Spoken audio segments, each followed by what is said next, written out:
चाहे मनुष्य कितना ही अभागा क्यों न हो, यदि वह प्रतिदिन प्रातः 3 बजे से 6 बजे के बीच ब्रह्म मुहूर्त में उठकर एक विशेष साधना या कर्म कर ले तो जीवन में वह सब कुछ प्राप्त कर सकता है जिसकी वह कामना करता है।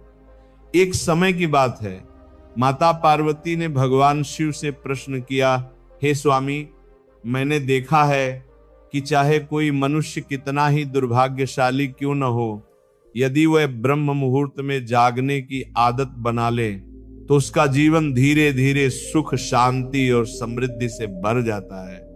ऐसा क्यों है? कृपया मुझे ब्रह्म मुहूर्त का रहस्य बताइए। तब भगवान शिव ने मुस्कुराते हुए कहा, हे देवी, मैं तुम्हें इस प्रश्न का उत्तर एक कथा के माध्यम से देता हूं। तुम इस कथा को ध्यान पूर्वक सुनना, क्योंकि जो भी मनुष्य इस कथा को पूर्ण श्रद्धा से सुन लेगा वह इस अमूल्य समय को कभी अपने हाथ से जाने नहीं देगा और ब्रह्म मुहूर्त का रहस्य जानकर उसका पूरा जीवन बदल जाएगा। इतना कहकर भगवान शिव कथा सुनाने लगे और बोले, बहुत समय पहले की बात है, काशी नगरी में दीनू नाम का एक लड़का रहता था। वह स्वभाव से बहुत अच्छा था, किंतु उसमें एक गंभीर अवगुण था, उसे देर तक सोने की आदत थी। प्रातः उसे जगाने के लिए घर वाले अनेक प्रयास करते, परंतु वह प्रतिदिन देर से ही उठता और 9 बजे से पहले उठना उसके लिए असंभव सा था। जब वह छोटा था तब परिवार वालों ने सोचा कि उम्र बढ़ने के साथ उसकी ये आदत स्वयं ही सुधर जाएगी, परंतु जैसे जैसे वह बड़ा होता गया ये आदत और भी गहरी होती चली गई। संसार इधर उधर हो जाए पर वह समय पर जाग नहीं पाता था। उसके पिता इस आदत से अत्यंत दुखी और चिंतित रहने लगे थे, क्योंकि धीरे धीरे उस लड़के को नकारात्मक शक्तियों ने घेर लिया था। वह छोटी छोटी बातों पर क्रोधित हो जाता, सभी को पलटकर उत्तर देने लगा, दिन भर उदास और निराश रहता, जिसका प्रभाव उसके स्वास्थ्य पर भी स्पष्ट दिखाई देने लगा। जब दीनू ने देखा कि उसके सभी मित्र जीवन में सफल हो चुके हैं और वह स्वयं वहीं का वहीं खड़ा है, तो उसकी चिंता और बढ़ गई और वह अपनी असफलताओं के लिए ईश्वर को दोष देने लगा। वो बार बार यही कहता कि उसकी किस्मत ही खराब है, जबकि उसके पिता भली भांति जानते थे कि उसके जीवन की असफलता का वास्तविक कारण क्या है। भगवान शिव ने आगे कहा, हे देवी, एक दिन उसके पिता को किसी सिद्ध सन्यासी के बारे में पता चला जिन्होंने अनेक लोगों का जीवन बदल दिया था। ये सुनते ही उन्होंने निश्चय किया कि वे अपने पुत्र की समस्या लेकर उसी सन्यासी के पास जाएंगे। उन्होंने सन्यासी को दीनू की आदतों और उसके व्यवहार के विषय में सब कुछ बताया। तब सन्यासी ने कहा, कल अपने पुत्र को मेरे आश्रम में लेकर आना। पिता घर लौट आए, पर वे भी जानते थे कि यदि वे सीधे सीधे अपने बेटे से सन्यासी से मिलने को कहेंगे तो वो कभी तैयार नहीं होगा। इसलिए उन्होंने एक उपाय सोचा और दीनू को पास बुलाकर कहा, तुम्हारे सभी मित्र जीवन में सफल हो चुके हैं, क्या तुम भी सफल नहीं होना चाहते? ये सुनकर लड़के ने उत्तर दिया, जरूर पिताजी, मैं भी सफल होना चाहता हूं, लेकिन जब भी मैं अपने मित्रों से उनकी सफलता का रहस्य पूछता हूं वे मुझे कुछ भी स्पष्ट रूप से नहीं बताते। भगवान शिव ने कहा, हे देवी, फिर उस बालक के पिता ने उससे कहा कि अब मुझे ये रहस्य समझ में आ गया है कि तुम्हारे सभी मित्र जीवन में क्यों सफल होते जा रहे हैं। यह सुनकर वह लड़का बड़ी उत्सुकता से बोला, पिताजी, क्या सच में आपको पता चल गया है? कृपया मुझे भी बताइए। तब उसके पिता ने कहा, कल प्रातः तुम्हें एक सिद्ध सन्यासी के आश्रम में जाकर उनसे मिलना है। यदि तुम वहां समय पर पहुंच गए तो वह सन्यासी तुम्हें ऐसा मंत्र बताएंगे जिससे तुम जीवन में सफल हो सकोगे, किंतु इसमें एक समस्या है। यह सुनकर लड़के ने पूछा, पिताजी, वो समस्या क्या है? पिता ने उत्तर दिया, तुम्हें वहां समय से पहुंचना होगा। तब लड़का बोला, पिताजी, मैं आज पूरी रात जागता रहूंगा और प्रातः सन्यासी से मिलकर अवश्य आऊंगा। उसके पिता ने कहा, ठीक है, लेकिन वहां जाकर सन्यासी की प्रत्येक आज्ञा का पालन करना। पिता की यह बात सुनकर वह लड़का अत्यंत प्रसन्न हुआ। जीवन में पहली बार उसने पूरी रात जागने का प्रयास किया, किंतु कुछ समय बाद उसकी आंखें भारी हो गईं और वह गहरी नींद में सो गया। अगली सुबह जब उसकी आंख खुली तब तक सन्यासी से मिलने का समय समाप्त हो चुका था। उसके पिता ने निराश दृष्टि से उसकी ओर देखा और कहा, तुम जीवन में कभी सफल नहीं हो पाओगे, जाओ और जाकर फिर से सो जाओ। पिता के ये शब्द उसके हृदय को भीतर तक चीर गए। अत्यंत दुखी होकर उसने मन ही मन स्वयं को चुनौती दी कि अगली सुबह वह किसी भी कीमत पर सन्यासी से मिलने अवश्य जाएगा। उस रात उसने अपने पैर में एक छोटा सा घाव बना लिया ताकि पीड़ा के कारण उसे नींद ना आए, और सचमुच उस रात वह सो नहीं सका। भगवान शिव ने कहा, हे देवी, यह उसके जीवन का पहला अवसर था जब उसने सूर्योदय को अपनी आंखों से देखा। उस दृश्य को देखकर उसके भीतर एक अद्भुत शांति और चेतना का अनुभव हुआ। वह तुरंत तैयार होकर सन्यासी से मिलने चल पड़ा और उस दिन उसे स्वयं में एक अलग ही परिवर्तन महसूस हो रहा था। जब वह आश्रम पहुंचा तो उसने देखा कि सन्यासी अपने सभी शिष्यों के साथ ध्यान में लीन बैठे हुए हैं। कुछ समय पश्चात जब ध्यान समाप्त हुआ तब वह बालक सन्यासी के समीप पहुंचा और उन्हें प्रणाम कर बोला, गुरुदेव, क्या आपके पास कोई ऐसा मंत्र है जिससे मैं भी अपने मित्रों की तरह सफल बन सकूं और एक अच्छा जीवन जी सकूं? भगवान शिव ने कहा, हे देवी, यह सुनकर सन्यासी मुस्कुराए और बोले, तो तुम वही बालक हो जिसके पिता मुझसे मिलने आए थे। उन्होंने तुम्हारे विषय में मुझे सब कुछ बता दिया है। मैं तुम्हें वह मंत्र अवश्य बता दूंगा। परंतु जैसे ही बालक ने परंतु शब्द सुना, वह घबरा गया और तुरंत बोला, परंतु क्या गुरुदेव? तब सन्यासी ने कहा, मैं तुम्हें वह मंत्र दूंगा, किंतु उससे पहले तुम्हें अगले 21 दिनों तक मेरी प्रत्येक आज्ञा का पालन करना होगा। मंत्र मैं 21 दिनों के पश्चात ही बताऊंगा और इन दिनों में जो भी कार्य मैं तुम्हें दूंगा उसे पूर्ण निष्ठा से करना होगा।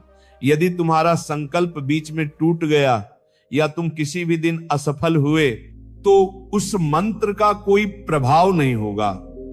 दृढ़ निश्चय के साथ बालक ने कहा, गुरुदेव, मुझे आपकी सभी आज्ञाएं स्वीकार हैं। मैं अगले 21 दिनों तक आपका दास हूं। आप जो भी आदेश देंगे मैं उसका पालन करूंगा। मुझे केवल उस मंत्र के विषय में जानना है। भगवान शिव ने कहा, हे देवी। तब सन्यासी ने कहा, ठीक है, कल से तुम्हारी साधना आरंभ होगी। तुम इसी आश्रम में निवास करोगे? बालक तुरंत इसके लिए तैयार हो गया। सन्यासी ने आगे कहा, यहां रहते हुए तुम्हें प्रतिदिन ब्रह्म मुहूर्त में उठना होगा, अन्य शिष्यों के साथ ध्यान और तप करना होगा, साथ ही आश्रम के सभी कार्यों में सेवा भी करनी होगी। ध्यान रहे, यह संकल्प किसी भी परिस्थिति में टूटना नहीं चाहिए। भगवान शिव ने कहा, हे देवी। अब वह बालक सन्यासी की बातों से सहमत हो गया और अगले दिन से उसके कार्य और साधना के दिन आरंभ हो गए। इस बार उसने दृढ़ निश्चय किया था, किंतु 1 सप्ताह बीतते ही उसका संकल्प डगमगा गया और 8वें दिन वह देर तक सोता रहा। जब उसकी नींद खुली तो उसे तुरंत अपनी भूल का एहसास हुआ और वह व्याकुल होकर बोला कि मुझसे कितनी बड़ी गलती हो गई। वह रोता हुआ सन्यासी के पास पहुंचा और बोला, हे गुरुदेव, मेरा संकल्प टूट गया। अब मैं जीवन में कभी सफल नहीं हो पाऊंगा। तब सन्यासी ने उसे शांत स्वर में समझाते हुए कहा, वत्स, गिर जाना सफलता नहीं है। गिरने के बाद उठने से इनकार करना असफलता है। तुम एक बार फिर से आरंभ करो और नया संकल्प लो। तब उस लड़के ने सन्यासी से प्रश्न किया, गुरुदेव, प्रातः उठना इतना आवश्यक क्यों होता है और यहां सभी लोग इतनी जल्दी क्यों जाग जाते हैं? भगवान शिव ने कहा, हे देवी।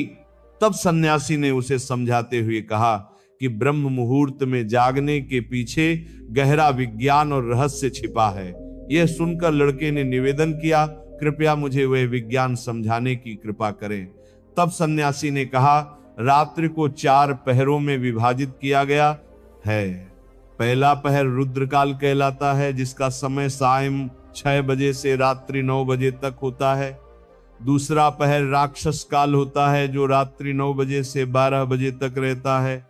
तीसरा पहर गंधर्व काल कहलाता है, जिसका समय रात्रि 12 बजे से 3 बजे तक होता है। और अंतिम पहर मनोहर काल होता है, जिसे ब्रह्म मुहूर्त अथवा अमृत बेला भी कहा जाता है, जिसका समय प्रातः 3 बजे से 6 बजे तक होता है। यह वह काल होता है जब संसार की अधिकांश नकारात्मक शक्तियां निष्क्रिय अवस्था में होती हैं और सकारात्मक शक्तियां पूर्ण रूप से सक्रिय होती हैं। ब्रह्म मुहूर्त को देव मुहूर्त भी कहा जाता है, अर्थात यह देवताओं का समय होता है। भगवान शिव ने कहा, हे देवी। सन्यासी आगे बोला कि इस समय देवता पृथ्वी पर विचरण करते हैं और जो मनुष्य इस काल में जागृत रहता है उस पर उनका विशेष सकारात्मक प्रभाव पड़ता है। ब्रह्म मुहूर्त ऐसा समय होता है जब मनुष्य का मस्तिष्क अत्यंत शांत और रिक्त अवस्था में होता है। उस समय कोई अनावश्यक विचार नहीं होते और यदि व्यक्ति इस समय अध्ययन करता है तो वह ज्ञान शीघ्र ग्रहण करता है और वह लंबे समय तक स्मृति में बना रहता है। ये वो समय है जब ज्ञान को केवल याद नहीं किया जाता बल्कि उसे गहराई से समझा जाता है। इसी कारण आश्रम के सभी शिष्य तथा संसार के अधिकांश ज्ञानी लोग ब्रह्म मुहूर्त में ही जागते हैं। प्राचीन काल में जब कृत्रिम प्रकाश का कोई साधन नहीं था, तब लोग सूर्यास्त के साथ अपने दिन का समापन और सूर्योदय के साथ दिन का आरंभ करते थे।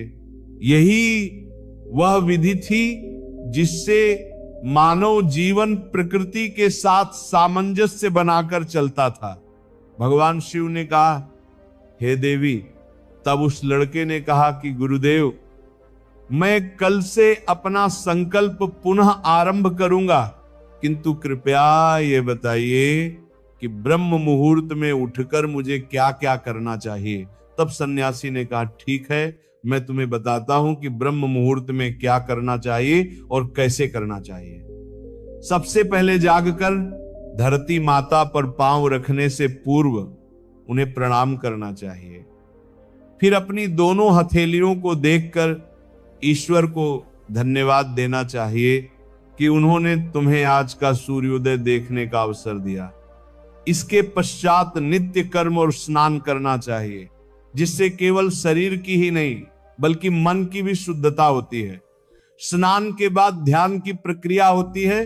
ब्रह्म मुहूर्त में किया गया ध्यान अत्यंत प्रभावशाली होता है और जब किसी विशेष मनोकामना की पूर्ति के लिए साधना की जाती है तो इसे 21 दिनों तक निरंतर किया जाता है। ये वही समय होता है जब साधक अपने आज्ञा चक्र को सक्रिय करने का प्रयास करता है और यहीं से उसके जीवन में वास्तविक परिवर्तन आरंभ होता है। भगवान शिव ने कहा, हे देवी। आगे वह सन्यासी बोला कि आज्ञा चक्र दोनों भवों के मध्य स्थित होता है और इसे संकल्प का केंद्र भी कहा जाता है। यदि इस चक्र पर ध्यान केंद्रित किया जाए और अपनी मनोकामना को निरंतर दोहराया जाए तो मात्र 21 दिनों के भीतर वह मनोकामना पूर्ण हो सकती है। यदि किसी के मन में कोई अधूरी इच्छा हो और वह उसे पूर्ण करना चाहता हो तो सबसे पहले उस इच्छा का स्पष्ट निर्धारण करना आवश्यक है। आपको वास्तव में क्या चाहिए, यह निर्णय दृढ़ता से लेना होगा।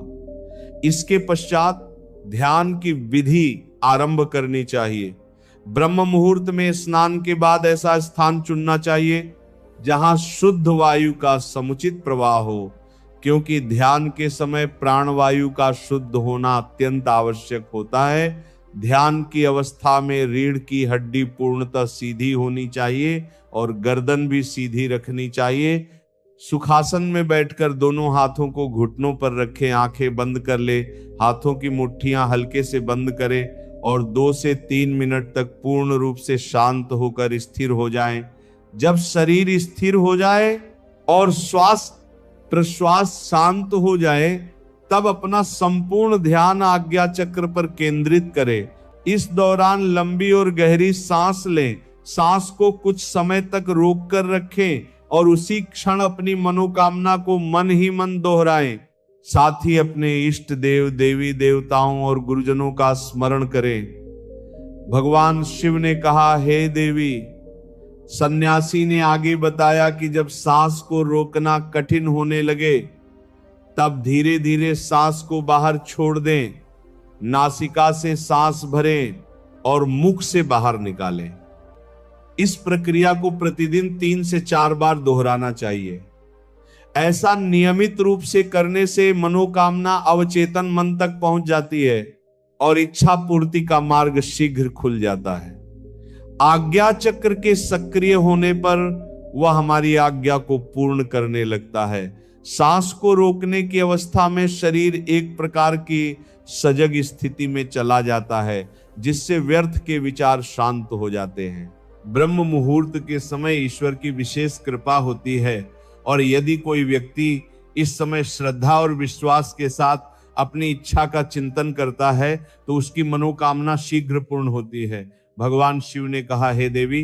इस प्रकार सन्यासी ने उस बालक को ब्रह्म मुहूर्त का महत्व समझाया। अगले 21 दिनों तक उस बालक ने पूर्ण श्रद्धा और समर्पण के साथ इस विधि का पालन किया। अब वह पहले की अपेक्षा अधिक अनुशासित, शांत और संतुलित स्वभाव का हो चुका था। जब उसने अपना 21 दिनों का संकल्प पूर्ण कर लिया, तब वह अत्यंत प्रसन्न मन से सन्यासी के पास पहुंचा और बोला, हे गुरुदेव, मैंने 21 दिनों का संकल्प पूर्ण कर लिया है। अब कृपया मुझे सफलता का मंत्र बताइए। तब सन्यासी मुस्कुराए और बोले, पिछले 21 दिनों से जो अभ्यास तुम करते आ रहे हो, वही तुम्हारी सफलता का मंत्र है।